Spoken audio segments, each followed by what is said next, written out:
Barbara, Yes. thank you for coming. It's been a pleasure. Yeah. So I guess this is our last visit to see each other. is. Maybe sometime in a mall we can see, or if, I don't go to the malls. I don't either. Okay. Okay. So tell me, Barbara, what happened to you? What made you come to see me?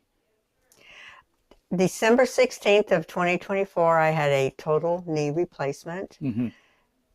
Within a few days, I had blistering show up on my knee. Mm-hmm. On the 5th day, I went into the doctor to have him change the dressing, and that revealed the wound. Mm-hmm.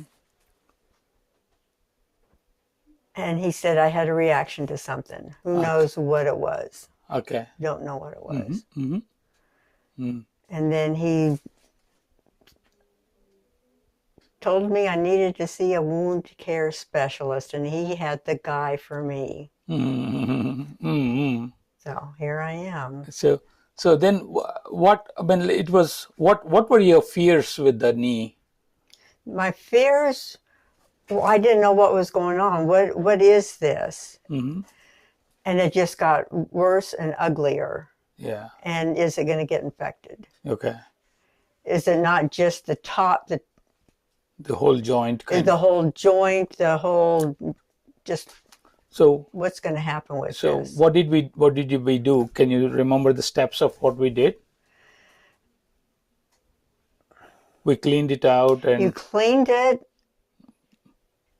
but we kept the black area stable. We started antibiotics too. I was on antibiotics for 10 days. Mm-hmm. We did the betadine. Mm-hmm.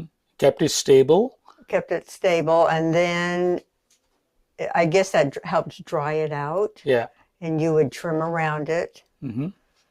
We cleaned it out. We put the oxygen thing. And then I got the oxygen disbursement dressing started. Yeah. Mm-hmm. Yeah. So basically, we put the continuous oxygen diffusion thing. Yes. And slowly worked on dead tissue and tried to come and see. And then we have all the pictures. You are a photographer. So Yes. you have been taking pictures like crazy on this one. I have an album of like 180 pictures Okay. that I would take every time it was. Uh-huh. You would do something, or I would change the dressing. I would take a picture just to keep the progress going. Yeah. When I first came in here, you told me that I was malnourished. Yeah. Yeah. The surgery was hard on me. Okay. And then we did check your vascular supply. That's right. Uh-huh. I think it's getting better. I don't know it, but nothing. They didn't reveal anything. It did not reveal anything. They did even complete vascular workup did not reveal anything.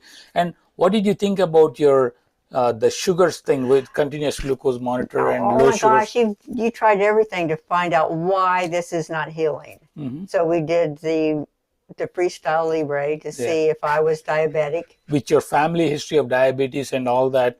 But what did you find on using that continuous glucose monitor? That I'm low blood sugar. Yeah, you respond, and sometimes you just go low. And what does it make you feel when you go low?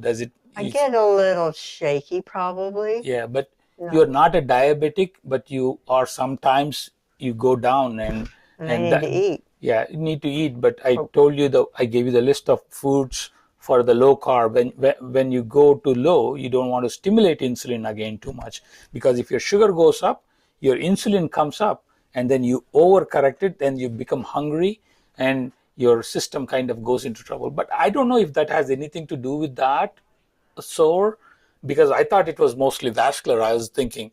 And also I was more interested in finding out, because of your body habitus, I was thinking that we need to do more of muscle building on you, which I think you need really so you need to increase your muscle. I'm a little person. But you told me to gain 10 pounds of muscle. I did. So we did body composition. Yes. And then what did we tell you about that? I need to gain weight. I need to gain muscle. Yeah. Muscle weight. That's the whole idea. So metabolic health has a huge impact on healing and occurrence of the body. And as we age, we lose something called as muscle mass. With that, we lose the fuel cells in the body called mitochondria. They go down. So unless we lose muscle, or unless we gain muscle, we're going to we're going to have trouble. So we have to feed muscle. We have to eat protein and creatine powder and do some muscle strengthening exercises. That's very important. If you don't do muscle strengthening exercises, you're going to be in trouble.